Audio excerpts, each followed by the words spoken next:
এই বার্তাটা মার্কিন যুক্তরাষ্ট্রের পক্ষ থেকে যখন বাংলাদেশ সরকারকে দেয়া হলো এই বছরের ফেব্রুয়ারিতে, তারপর বিদেশি বিনিয়োগের পরিমাণ আরো বড় মাত্রায় কমেছে। শ্রম ও দুর্নীতি বিরোধী আইনের অপব্যবহারে বিদেশি বিনিয়োগ বাধাগ্রস্ত হতে পারে, ইউনুসের মামলা প্রসঙ্গে যুক্তরাষ্ট্র।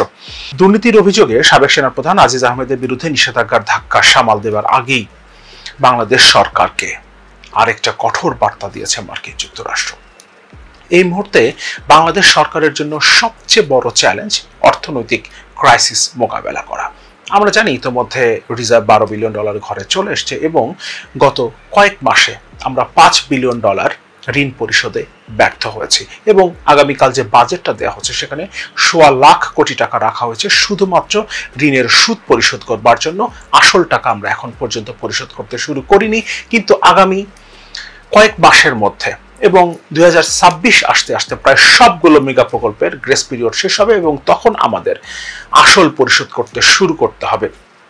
ফলে তখন এই ঋণ পরিশোধের চাপ কয়েক গুণ বৃদ্ধি পাবে।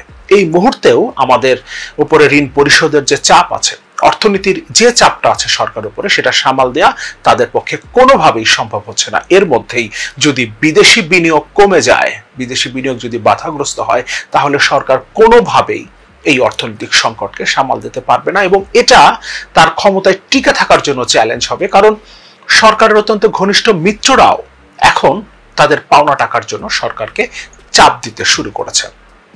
নির্বাচনের পর আমরা প্রথম দেখেছিলাম সরকার কিছুটা ভারতের দিকে ঝুঁকে যাওয়ার একটা প্রবণতা দেখাচ্ছিল এবং সেই সময় চীন এবং রাশিয়া সরকারের উপরে চাপ প্রয়োগ করতে শুরু করেছিল তাদের পাওনা টাকার জন্য।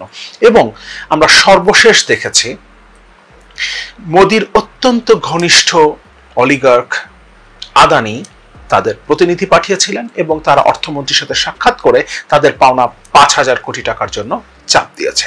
মার্কিন যুক্তরাষ্ট্রের পক্ষ থেকে কয়েক দফায় পিটার হাস, মার্কিন রাষ্ট্রদূত, তিনি বাংলাদেশ ব্যাংকের গভর্নরের সাথে আলাদা করে বৈঠক করেছেন।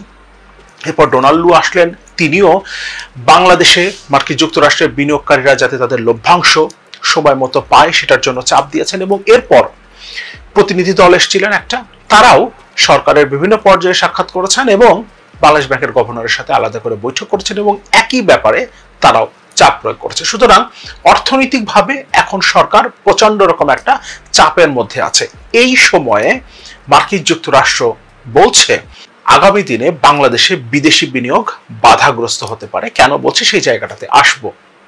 তার আগে একটু বলে রাখি, এবারে কিন্তু প্রথম না, এই বছরের 2024 ফেব্রুয়ারিতেও একই ধরনের একটা বার্তা মার্কিন যুক্তরাষ্ট্র দিয়েছিল বাংলাদেশকে এবং তার প্রভাব কিন্তু আছে, তার প্রভাব আছে। 2022 চেয়ে 2023 সালে বাংলাদেশে বিদেশি বিনিয়োগ কমেছে 16% এবং এই বার্তাটা মার্কিন যুক্তরাষ্ট্রের পক্ষ থেকে যখন বাংলাদেশ সরকারকে দেয়া হলো এই বছরের ফেব্রুয়ারিতে, তারপর বিদেশি বিনিয়োগের পরিমাণ আরো বড় মাত্রায় কমেছে। অর্থাৎ এই বছরের প্রথম 6 মাসে বিদেশি বিনিয়োগ কমেছে প্রায় 22%, এবং নতুন করে আবারও একই বার্তা মার্কিন যুক্তরাষ্ট্রের পক্ষ থেকে দেওয়া হলো।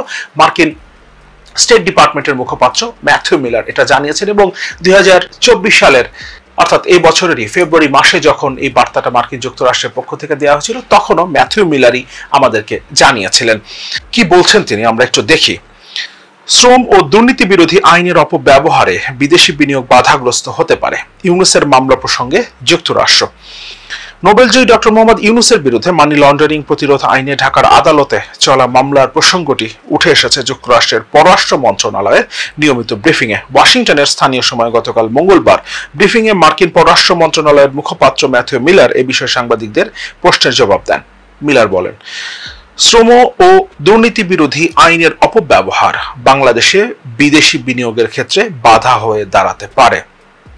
গত রোববার ঢাকার আদালতে হাজিরা দেন ডক্টর মোহাম্মদ ইউনুস। ওই সময় ইজলাস কক্ষে আসামিদের জন্য তৈরি লোহার খাঁচায় আসামির কাঠগড়ায় দাঁড়াতে হয় এই নোবেল বিজয়ীকে। এই অভিজ্ঞতাকে অভিশপ্ত জীবনের শীর্ষবিন্দুতে পৌঁছে যাওয়া হিসেবে বর্ণনা করেন তিনি। তিনি বলেছিলেন দেবদেবীর অভিশাপে তিনি তার জীবনের অভিশপ্ত, তার জীবনের শীর্ষবিন্দুতে পৌঁছে গেছেন এবং সেই প্রসঙ্গেই ম্যাথিউ মিলার তার বক্তব্য জানিয়েছেন, মার্কিন যুক্তরাষ্ট্রের অবস্থান জানিয়েছেন। ম্যাথিউ মিলার বলেন, ডক্টর ইউনূসের বিরুদ্ধে চলমান মামলার অগ্রগতি গভীরভাবে পর্যবেক্ষণ করছে যুক্তরাষ্ট্র। আমরা আগে উদ্বেগ জানিয়ে বলেছি এই মামলায় বাংলাদেশের শ্রম আইনের অপব্যবহার করা হচ্ছে, ডক্টর ইউনূসকে হয়রানি করতে আর ভয় দেখাতে এমনটা করা হচ্ছে। সতর্ক করে মার্কিন পররাষ্ট্র মন্ত্রণালয়ের মুখপাত্র মিলার বলেন, এভাবে শ্রম ও দুর্নীতি বিরোধী আইনের অপব্যবহার চলতে থাকলে বাংলাদেশে আইনের শাসন নিয়ে প্রশ্ন উঠতে পারে, বিদেশি বিনিয়োগ বাধাগ্রস্ত হতে পারে। এই বিষয়ে উদ্বেগ রয়েছে।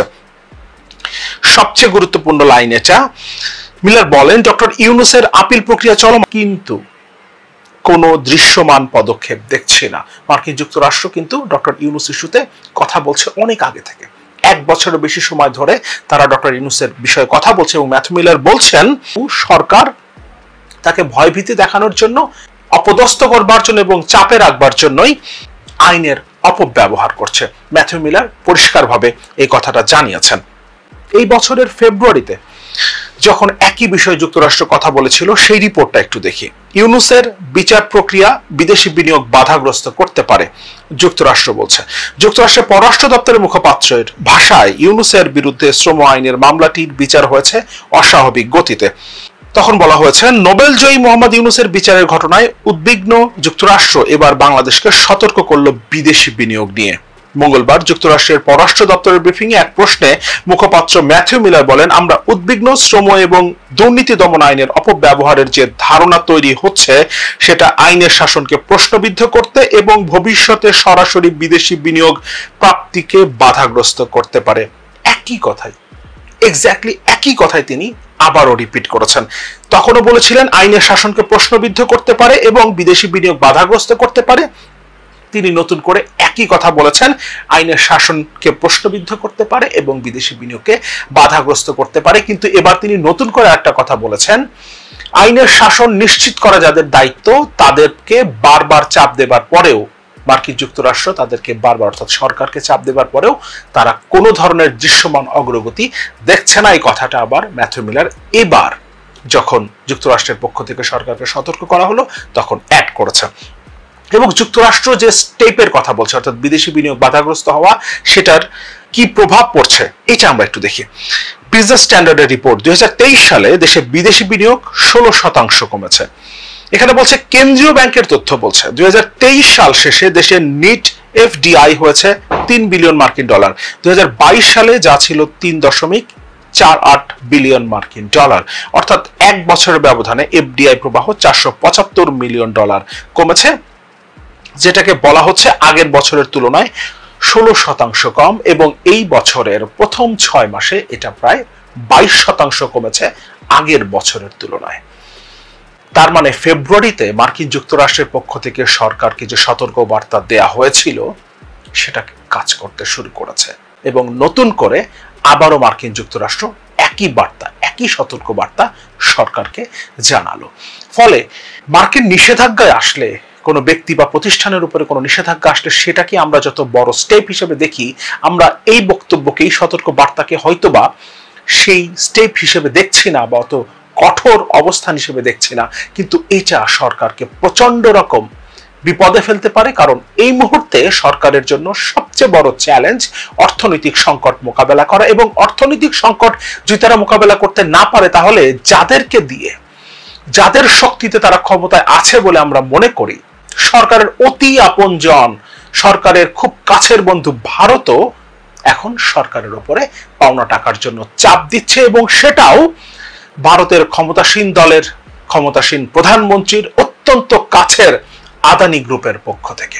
আদানি গ্রুপের পক্ষ থেকে যখন এই চাপটা দেওয়া হয় তখন আমরা বুঝতে পারি এই চাপটা মূলত আসছে ভারতের ক্ষমতাসীন সরকারের পক্ষ থেকেই। এবং চীন নির্বাচনের পর সরকারের উপরে একই ধরনের চাপ দিতে শুরু করেছিল যখন সরকার কিছুটা ভারতের দিকে ঝুঁকে যাবার প্রক্রিয়ার মধ্যে যাচ্ছে বলে মনে হচ্ছিল। কিন্তু এখন আবার সরকার চীনের দিকে ঝুঁকে যাচ্ছে, কারণ অর্থনৈতিক সংকট মোকাবেলা করবার জন্য এখন তার চীনকে প্রয়োজন। সেই তো মধ্যে $5 বিলিয়ন চেয়েছে চীনের কাছ থেকে। এবং এই পদক্ষেপ থেকেও ধারণা করা যায় সম্ভবত বাংলাদেশের তিস্তা প্রকল্পে চীন যুক্ত হতে যাচ্ছে, এবং যেটাকেও ভারত খুব ভালোভাবে দেখবে না। সুতরাং এই সব ক্রাইসিস সরকারের উপরে এসে পড়ছে অর্থনৈতিক সংকট মোকাবেলা করতে গিয়ে। সুতরাং এই মুহূর্তে সরকারের ক্ষমতায় টিকে থাকাও নির্ভর করছে তারা অর্থনৈতিক সংকটটাকে কিভাবে কতটা মোকাবেলা করতে পারে, এবং তার মধ্যে মার্কিন যুক্তরাষ্ট্র যদি এই চাপটা দেয় তাহলে সেটা সরকারের জন্য একটা ভয়াবহ বার্তা হিসেবে আসবে। আরেকটা কথা বলে রাখি, মে মাসে আশঙ্কাজনক হারে রপ্তানি কমেছে, এবং আমরা জানি রপ্তানি কমার হার প্রত্যেক মাসেই বাড়ছে, এবং মে মাসে এটা সংকটজনক পর্যায়ে চলে গেছে। এবং এই রপ্তানি কমে যাওয়ার পেছনেও মার্কিন যুক্তরাষ্ট্রে পোশাক রপ্তানি কমে যাওয়ার একটা বড় ধরনের প্রভাব আছে। মার্কিন যুক্তরাষ্ট্রের পাশাপাশি ইউরোপীয় ইউনিয়নভুক্ত দেশগুলো এবং কানাডা, অস্ট্রেলিয়াতেও আমাদের পোশাক রপ্তানি কমে যাচ্ছে, সেটার একটা প্রভাব আছে আমাদের রপ্তানি কমে যাওয়ায়। সুতরাং মার্কিন যুক্তরাষ্ট্র যখন এই চাপটা দিচ্ছে, এই বার্তাটা সরকারকে দিচ্ছে, এবং দ্বিতীয়বারের মতো একই বছরে মাত্র 4 মাসের ব্যবধানে যখন আরেকবার এই বার্তাটা দিল, তখন সরকারকে সতর্ক হতে হবে এবং সরকারের উপর এটা প্রচন্ড চাপ হিসেবে আসবে, যে চাপটা হয়তোবা সরকারের পক্ষে মোকাবেলা করা সম্ভব হবে না, এবং এটা তাদের ক্ষমতায় টিকে থাকার জন্য অনেক বড় একটা চ্যালেঞ্জ হিসেবে দেখা দেবে।